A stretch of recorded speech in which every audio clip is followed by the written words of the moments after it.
السلام عليكم، يا رب تكونوا بخير. فيديو النهارده ان شاء الله هنعمل فيه بسكوت حلو قوي من وصفات العيد، بسكوت اللانكشاير. وصفه جميله ومش بياخد معاكي 10 دقايق في تحضيره ويطلع معاكي دايب وطعمه حلو قوي. بيكون هش وخفيف وزي بتاع المحلات الكبيره بالظبط. يلا بينا نشوف عملناه ازاي. بس الاول لو مش مشتركه في القناه اشتركي وفعلي الجرس وما تنسيش اللايك. ويلا بينا نسمي الله ونصلي على الرسول عليه افضل الصلاه والسلام ونشوف عملناه ازاي. اول حاجه من المقادير معايا كوبايه سمنه او حوالي 200 جرام سمنه. دي سمنه بلدي سايحه حطيتها في التلاجة تسقع بس شويه. طبعا ما تجمديهاش قوي، مش في الفريزر يعني، بس تكون في التلاجة عشان خاطر لما نضربها كده مع السكر البودره تعمل فوليوم حلو وتكون زي الكريمه. دي نص كوبايه سكر بودره. نص كوبايه سكر بودره تجيبيه بقى جاهز او تعمليه انت في البيت. اهم حاجه ان انت تكوني نخلاه كويس. ومعايا 3 بيضات وعليهم كيس فانيليا. 3 بيضات عليهم كيس فانيليا. ضربت الاول السمنه والسكر كده حوالي 10 دقايق بالمضرب. طبعا في الوصفه دي لازم تستخدمي مضرب كهربائي، او لو يدوي بقى تقعدي حوالي نص ساعه تضربي فيهم. وبعد كده نزلت بالبيض بيضه بيضه وما اضربش فيهم كتير، يعني مش هحط البيض بقى وخليني اضرب فيه كتير، لا، اول ما يضيق يا دوب كده في قلب الخليط بتاعي دون خلاص ابطل ضرب على كده. وكمان معايا دلوقتي نص كوبايه نشا.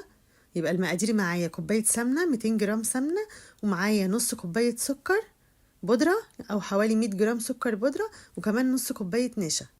ونزلت عليهم بذرة ملح بسيطة جدا وربع معلقة أو نص معلقة صغيرة بيكنج باودر. ما زودش عن كده عشان خاطر البسكوتة ما تفرش معايا، أنا عايزاها تكون عالية وبومبي كده ما تفرش معايا. قلبتهم بقى كويس مع بعض. ودلوقتي هنزل عليهم بكوبايتين دقيق. انا ما حطيتش الدقيق كله مره واحده لان البيض اللي عندي بيض بلدي صغير شويه، فانا ممكن محتاجش كميه الدقيق كلها. حطيت الاول كوبايه ونص، وبعد كده النص الكوبايه التاني هزود منه معلقه بمعلقه كده لحد العجينه ما تبقى مظبوطه معايا.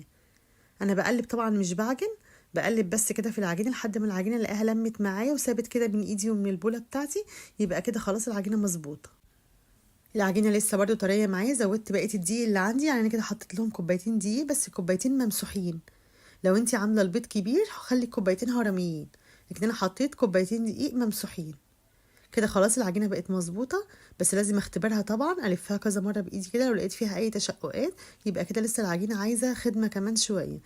لقيتها كده بتشقق معايا بسيط فقلبتها كمان شويه. وبعد كده اخد قطعه تانية اختبرها. لو لقيتها ناعمه كده خلاص بقت ناعمه جدا معايا، الكره ناعمه مفيهاش اي حاجه، كده خلاص بقت مظبوطه. دلوقتي بقى هبدا اشكلها كده. جبت صاج دهنته دهنه سمنه خفيفه قوي بمنديل. ما تعمليش بفرشه عشان ما يكونش فيها سمنه، او ممكن ما تدهنيش سمنه خالص. اكورها كور صغيره بايدي كده حوالي 5 جرام مش اكتر من كده. لو انت عندك ميزان وهتوزنيها ما تكبريهاش عن كده، يعني قد البليه كده بالظبط. بس اهم حاجه اكورها كور كده مظبوطه. وهي طبعا اول ما بتدخل الفرن بتفرش حاجه بسيطه جدا يا دوب تعمل قاعده كده بس ليها.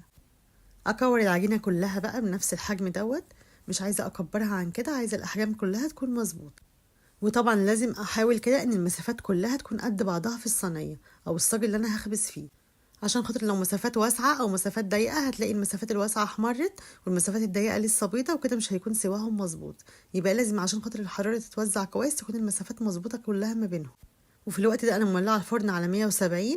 خليها متوسط كده وحاطه الرف في النص. مولعه قبل ما ادخل كده الصاج ب5 دقايق بالظبط. واول ما اخلص الصاج كله ادخله هياخد معايا حوالي ربع ساعه. اول ما الاقي القاعده بتاعته من تحت بقت اصفر فاتح كده خلاص يكون استوى معايا. مش بولع عليه شوايه ولا حاجه، انا عايزاه يكون ابيض من فوق. كده خلاص طلع معايا اصفر فاتح جدا من تحت، مش عايزاه يكون محمر اكتر من كده. ودايب جدا ومستوي. ودلوقتي بقى هبدا ازينه. انا هلزق كده كل اتنين في بعض بالمربى الاول، وبعد كده عندي بقى التزيين ده زي ما انت عايزه. عندي سوداني او فستق وجوز هند، وعندي فرماسيل الوان زي ما انت عايزه بقى حطي عليه. بيديله شكل حلو قوي وكمان طعمه حلو، يعني المكسرات بتديله طعم حلو جدا وكمان شكل حلو. عايزه تحطي بدل المربى دي شوكولاته برضو براحتك، لان دلوقتي في فتره على العيد. فالمربى دي بدل ما انا حشيت مربى لازم احطه في التلاجة. لكن لو انا حشيه طبعا شوكولاته يقعد بره عادي ما يحصلوش حاجه، لان في فتره على العيد. لكن لو انت عاملاه قبليها بكام يوم او اسبوع خلاص عادي يخليه بره. اخلص كله بقى بنفس الطريقه دي، واحاول كده انوع في الالوان كلها عشان خاطر يديله شكل حلو. بس كده خلصت كله. وعملت بقى كل الاشكال اللي عندي والالوان اللي انا عايزاها. طبعا لو عايزه كمان اعمل الوان زياده ممكن الون جوز الهند او السوداني بالوان تاني زي ما انا عايزه. لكن كده هيكون حلو قوي. الفرماسيل مديله لون حلو، لكن طبعا المكسرات التانية في الطعم احلى. وطبعا انا عاملاه بدري دلوقتي فلازم في الوقت ده احطه في علبه واحطه في التلاجة. شكله حلو جدا وخفيف قوي. هو قريب شويه من طعم البيتيفور لكن هو اخف كمان من البيتيفور. اشكاله كده والوانه كمان بتديله كده شكل حلو قوي في قلب حاجه العيد. دايب جدا. يدوب تلمسيه كده تلاقيه بقى بودره معاكي دايب جدا.